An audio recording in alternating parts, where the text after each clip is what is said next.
We're going to get started now. Start recording. Okay, cool. Hello everyone. My name is Shirag, and I am the workshop chair for ACE. And we're gonna have a quick, very bare bones introduction to GitHub at this workshop. For those of you have worked with GitHub before, this might be a bit below your level, but this is more intended for people who have no or very little experience with GitHub and want to learn the basics and why it's important and how it's used. Um, so with that being said, I'm going to go ahead and give it over to Nick.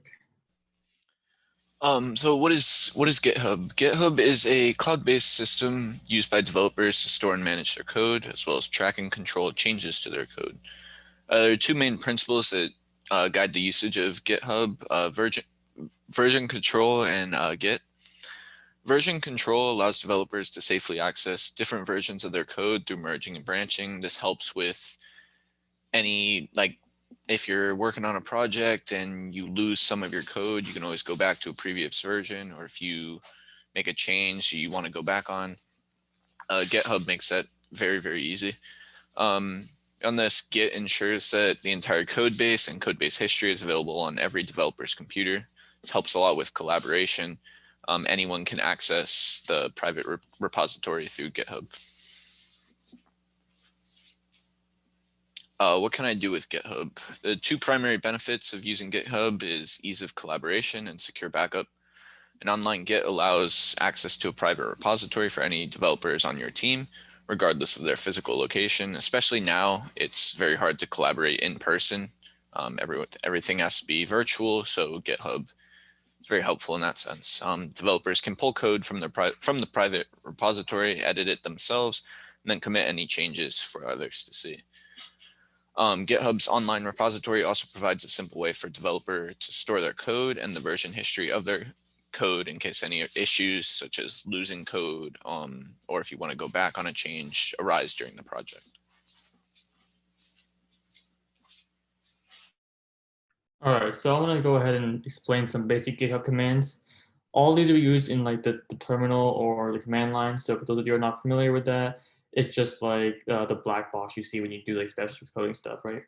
So there's a lot of different commands that you can use, but these are the most common ones, the most basic ones. So we'll just go down the list. Git init, it creates a new repository. Essentially, that's making a new area for a new project, basically, for files to be added, pushed, and pulled from. Git clone and then a path creates a working copy of the local repository. What that means is like it's taking the GitHub from the GitHub.com website and bringing it onto your computer in that specific file you put it in. Git add and the name of the file, or git add-a, that's for all the files. Adds files for staging, which means that after you change stuff to your project, you do git add in the file names or git add-a for all the files you changed. And it allows it, and it lets GitHub know that these are files I want to push, I want to change on the actual GitHub.com website. After you add, you have to commit this, right? So after you do git commit -m and then a message. This message is going to be a quick description of what this commit is doing. You want it to be fairly descriptive, but not necessarily too wordy, in order to give your teammates a understanding of what you were doing with this push, with this commit, but not making it too wordy so it doesn't take too much time to read. And this commits changes to a local device, right? So it'll be changing it on Git on your computer, but not in the GitHub.com website. So it doesn't really change on everyone else's computers yet, or at least it doesn't get access to change it. In order to do that, you need git push. Git push is pushing the commands onto the repository, which means that people can then use your changes that you created and pull them onto their computers and continue to work on the project. Git status lists the files that differ from the repository. So let's say we make a few changes here and there, and we want to see the difference between what we did and what is on the GitHub right now, on the GitHub.com. You just do git status, and it'll show you the difference between what you have and what the repository has. Git pull touches and merges changes from the repository. So after you push stuff, it makes sense to pull it back down, right? So if another person on your team or if yourself want to pull your changes back, you do git pull and it pulls the changes back onto your computer from GitHub. And lastly, these are just a few examples, but if you type in Git in command line, it'll show you all the different options for Git commands. So with that being said, I'm gonna do a quick little demo. 1 second. Yeah, here we go. So a quick demo of a very, very basic introduction to GitHub. Essentially, we're going to show you how to create a repository. Once you create that repository, we're going to show you how to use the basics of it, like a lot of these commands we're going to be using.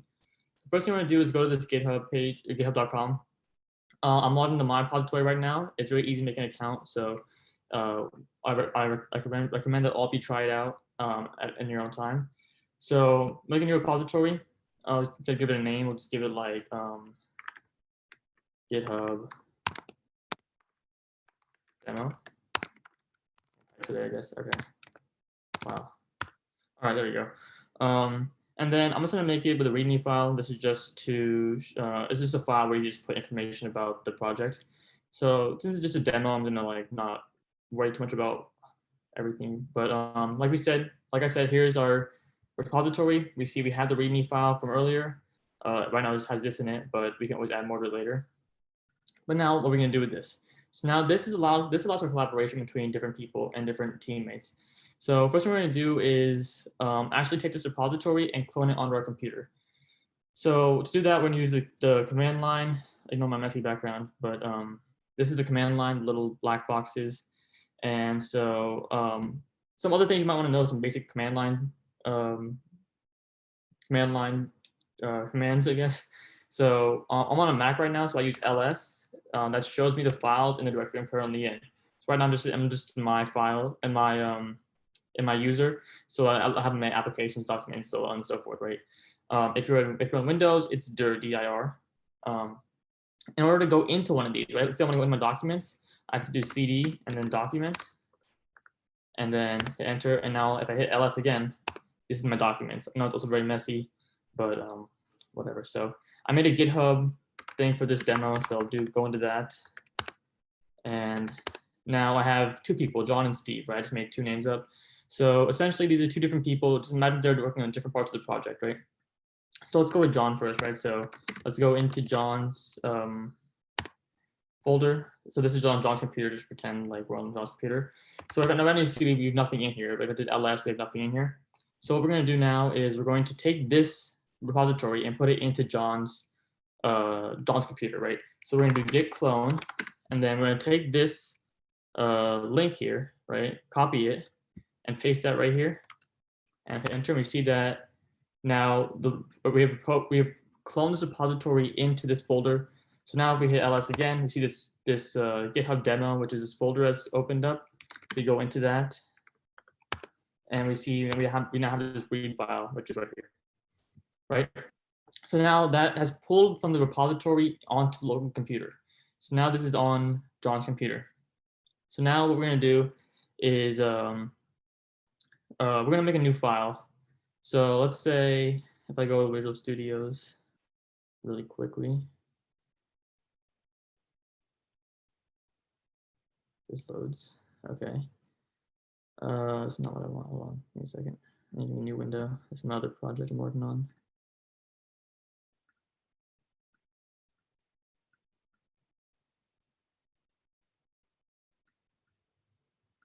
There we go. Okay. There we go. Okay. So open a folder up, and we're going to go into the file we just made.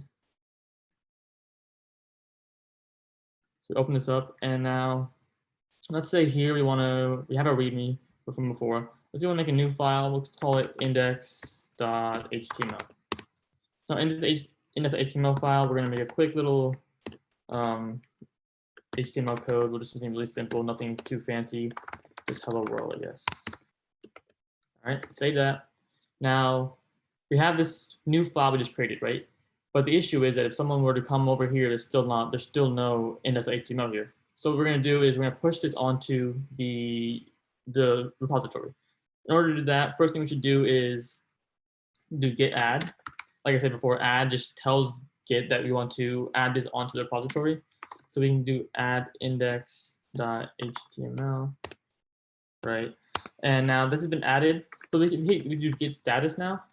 We see that this file needs to be committed. It recognizes a change, but it's not been committed yet. So now we do git commit -m, add a message here where we just say created index.html, right?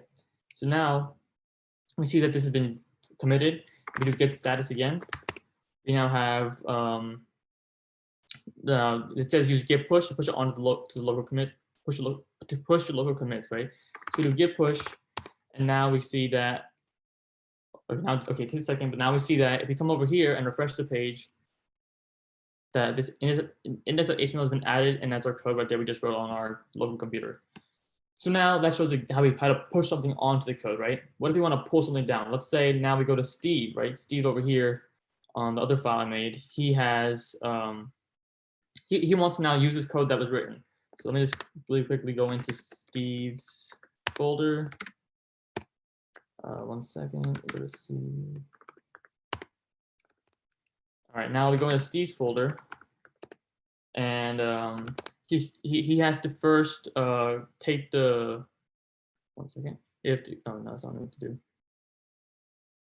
He first has to come here and take this file. So this is on Steve's computer now, right? We're on a different computer. Just imagine that. So now we have this link again, right? So he needs to first bring this onto his device. So as you can see, we can have the same repository on several different folders on our device. So we do git clone and then the same link again. And now that's what we did earlier. Now the repository is in this folder as well. We do ls. We see GitHub demo. We go into that. We do ls again. We see that these two files are already here because we pulled it down after this has been added. So as you can see, GitHub is very useful when you want to work with your teammates, when you have different changes being made on different computers. It's much easier to do it through this than sitting together in a room and going through your code line by line. Now, this is a very basic demo, but there are other advantages, such as if there's a conflict, right? Let's say that Steve and John both make a change to a certain line of code, but the changes don't match up, and they both push to the repository. That's going to be an issue because obviously they can't have the same code with different lines in it, right? So then that will create a conflict, and then they can go in manually and adjust that in order to have them be able to see the differences between their two codes. So that's the basics of it. We saw how to push and to pull. But yeah, going back to the PowerPoint now. We're going to do breakout rooms, but like we didn't have enough people for that, so we're just going to do it this way. Anyway, so there's more info found here. This is the GitHub reference manual, or the Git reference manual, and it has all the different guides and a much more in-depth look into branching and merging, for example, stuff that was not covered here. And branching and merging is also very important to understand. So this is a very basic level overview of GitHub, but if you want to get into that, what a master branch is versus several other branches, how those affect the project, and how when to push the master branch and when to not do that. Those are all very important things to understand. But for now, it's a very basic introduction of how to push and pull and work with a collaborative team. That being said, you have any comments, questions, suggestions, or anything from anybody?